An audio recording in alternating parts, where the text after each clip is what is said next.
Hi everyone, in this video we are going to study master slave JK flip-flop.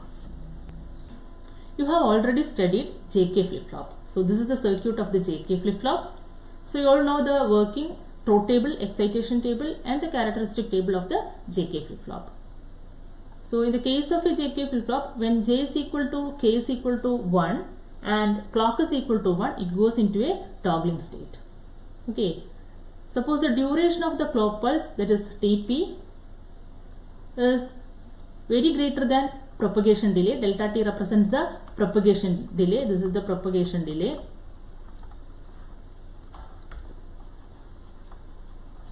And this one is the duration of the pulse. So if the propagation delay is very low compared to the duration of the pulse, so when you give the input to the JK flip-flop, after the propagation delay, it generates the output. So after this much time, it will generate the output. So when clock is equal to 1 and both J and K is equal to 1, okay. So here suppose Q is equal to 0. Then when both J and K is equal to 1 and clock is equal to 1, it goes to 1. Okay. So after the propagation delay, it goes down. Okay, again after propagation delay it goes up, that means it at logic 0, again it goes down, then again it goes up, again it goes down, again goes up, like that. So when the clock signal is at logic 0, it is in a stable state. Again at clock signal is equal to 1, it is in a toggling state. It is in logic 1 and logic 0 states. That is, it is JK flip-flop is toggling like this. Okay. So when logic 0, it is again in a stable state. Clear? So this problem is called the race condition. That means we can't predict the output of the JK flip-flop when J is equal to K is equal to 1. There is an uncertainty. Okay. So this is called the race around condition. So we have to solve this issue, that is race around condition. First solution is Tp is less than propagation delay. Okay, set Tp is less than propagation delay, but this is not possible because propagation delay is very small. So it is not possible to set the duration of the pulses less than the propagation delay, because propagation delay is already have a small value. Okay, so it is not possible to set the duration of the pulse less than the propagation delay. Okay. So the second solution is master slave flip-flop. Okay, it is converted to a master slave JK flip-flop. That means we connect together two JK flip-flops. So the master slave JK flip-flop is developed to avoid the race around condition, and it is constructed from separate JK flip-flop. That means there are two JK flip-flops.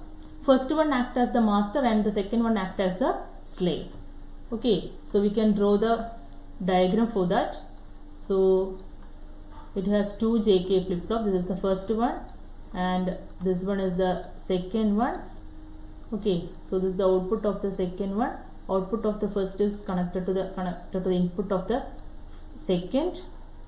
Okay, this is the input of the first one. Then both have clock signal. Okay, clock of the first flip-flop is inverted and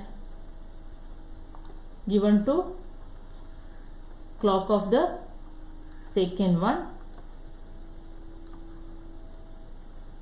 right? Then we can mark the inputs and outputs. So this is J, K and this one is the clock signal, Q and Q bar. Here JK, Q and Q bar. Then output of the second flip-flop is feedback to input of the first one, right? So here also feedback to input of the first one. Clear? So we can darken the joints.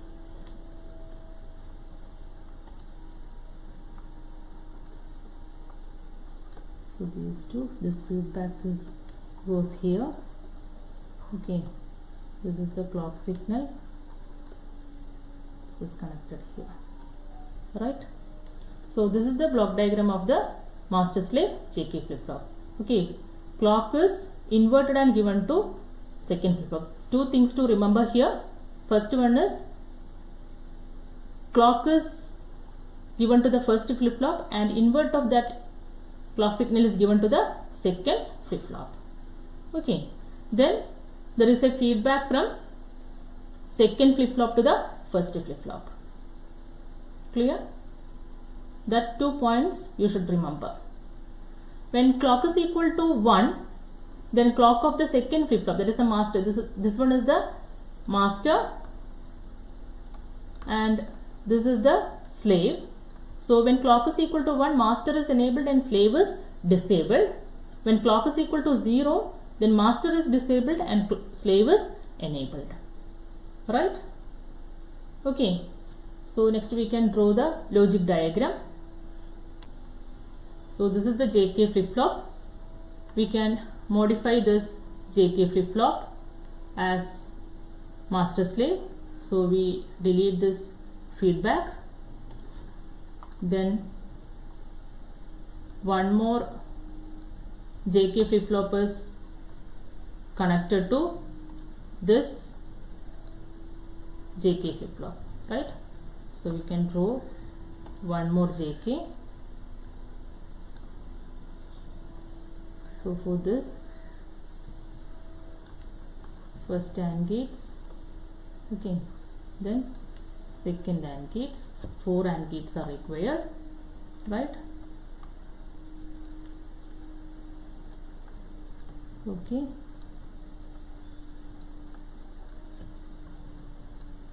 Here also, then this one cross coupled together like this. This also connect here, then this one. So output of the second is feedback to input of the first. This one also feedback to input of the first. Okay, then clock signal. Here is the clock, it is inverted. Okay, so inverted using a NAND gate, then it is given to second JK. So this is the clock of second JK, right? So we can mark the outputs Q and Q bar. Okay, this is the circuit of the master slave flip flop. In this master slave flip flop, you should remember two things. First one is the output of the second flip flop is feedback to first flip flop, right? Then clock is inverted and it is given to the second flip flop. Okay, whatever input is given to the first flip flop, it is complemented and given to the second flip flop. And here this section acts as the first flip flop acts as the master and second flip flop acts as the slave. Okay, next I will explain the operation of this master slave JK flip flop. So when clock is equal to 1, then master is active and slave is disabled. Master is active and suppose we give the input as J is equal to 0 and K is equal to 0. Okay, so in this case the master generates the output as previous state itself, but in that case clock is equal to 1, this slave is disabled. Okay, so Q and Q bar are same as that of the previous state. Okay, suppose previous state is equal to 0, it retains the previous state.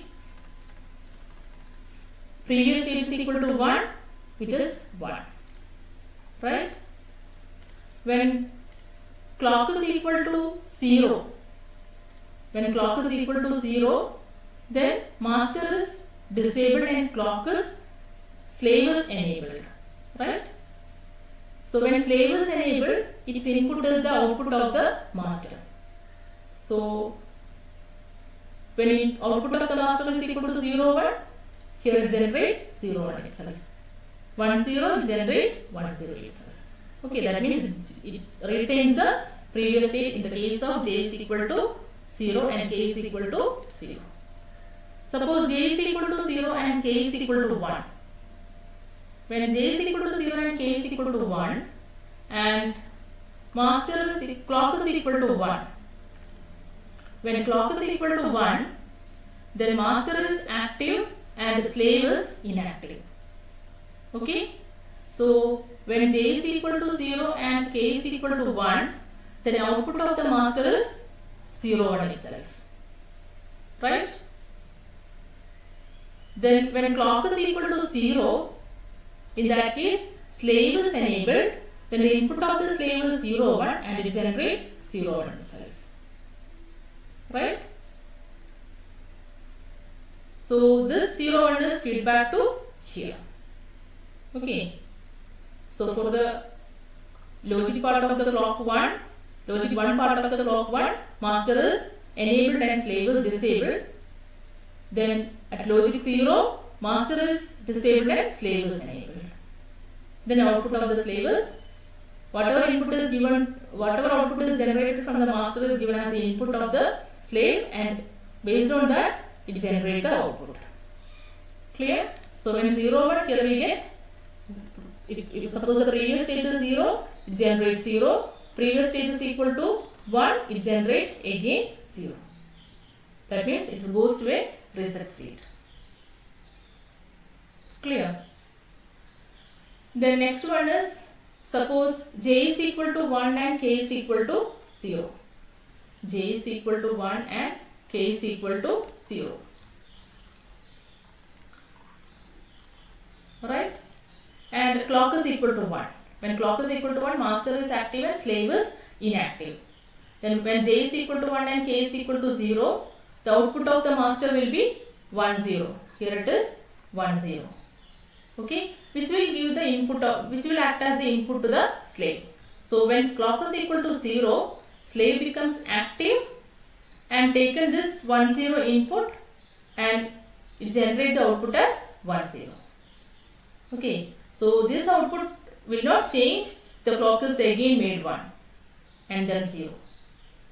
So hence we get a stable state. Right? That means when input is equal to 1, 0, it and previous state 0 or 1, it generates 1 only. Next is j is equal to 1 and k is equal to 1. When both j and k is equal to 1. Suppose clock is equal to 1. In the case of a JK flip-flop, it is in a toggling state. Okay, so here it remains the same.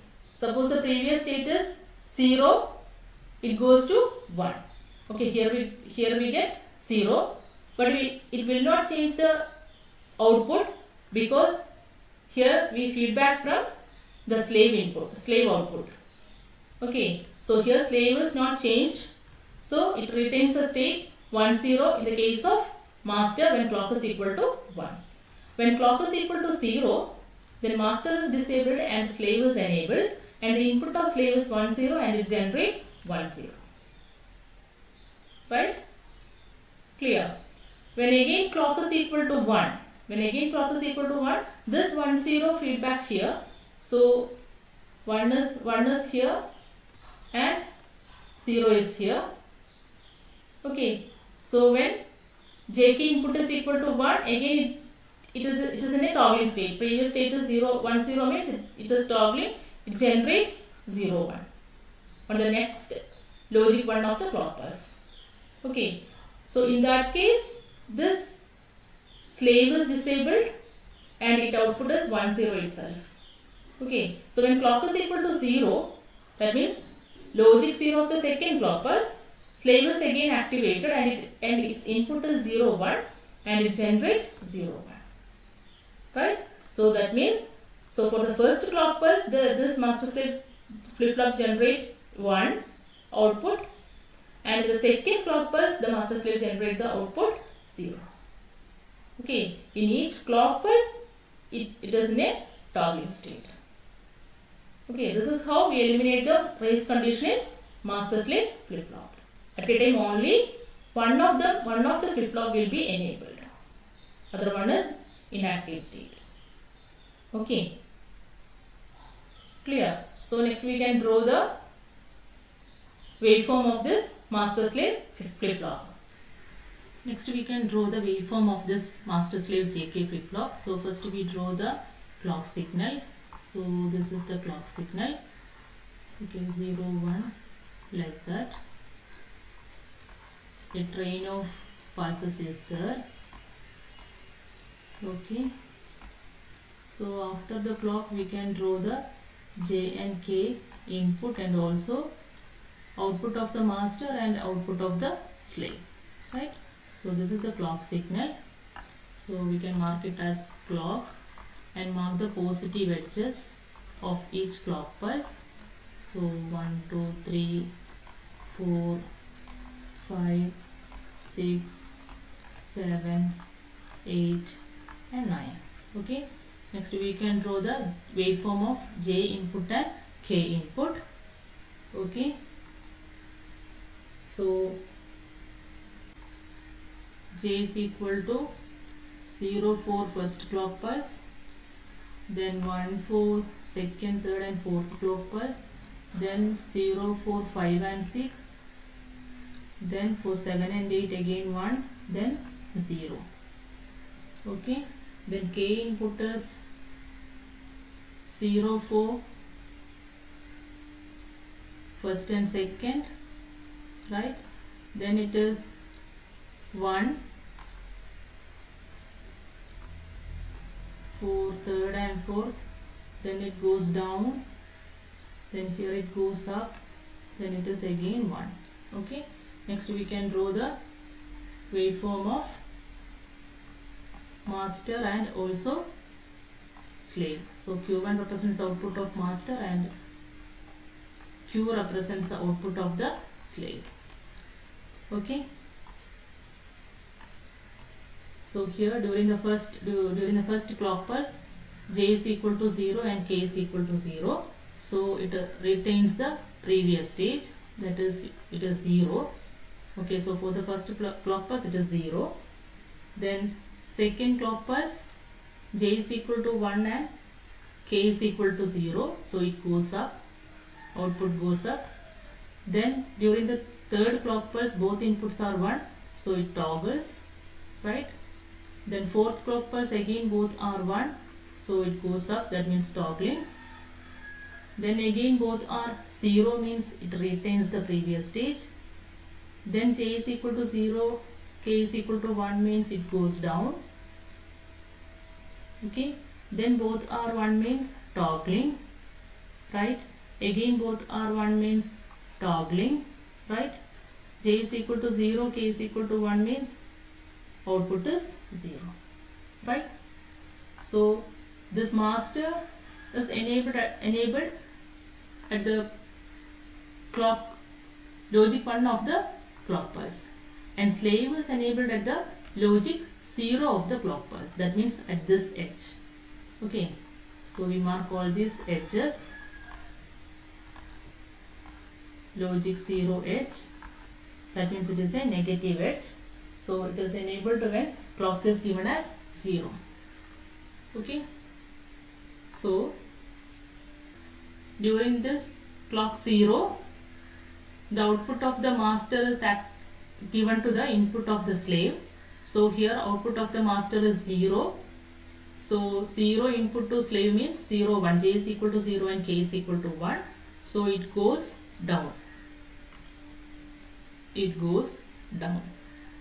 Okay. Down for next clock pulse. This is the next clock pulse of the slave. Okay. During this clock pulse, the output of the master is 1. So it goes up. Okay. Then at this clock pulse, master is 0.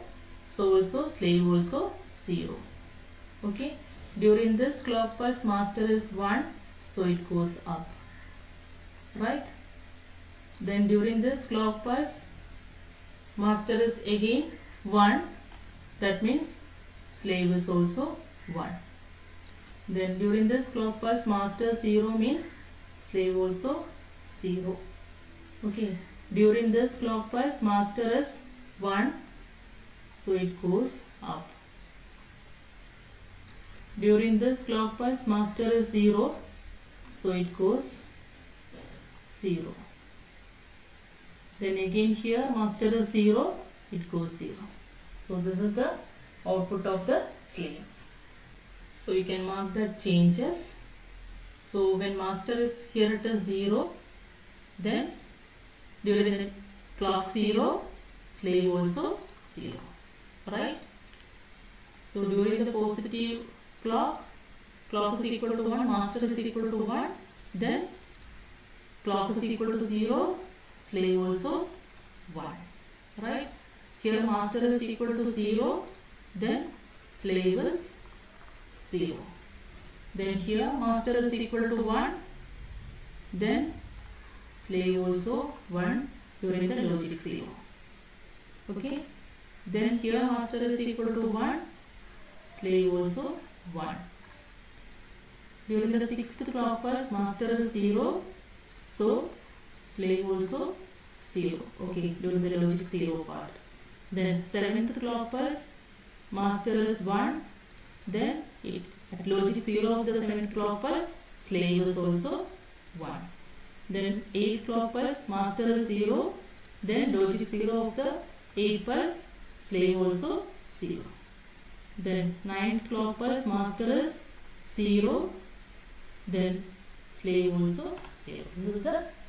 This is where the changes occurs. Okay, so master is activated in the positive edge of the first clock pulse and slave is activated in the negative edge of the first clock pulse, right? So logic 1 and logic 0. So this is the waveform of the JK master slave JK flip-flop. Okay, so keep in mind that clock is given as complementary to slave. Okay, so we connect an inverter in between the clock of master and slave. So when clock is equal to 1, that means logic 1 part of the first clock pulse, master is enabled and slave is disabled.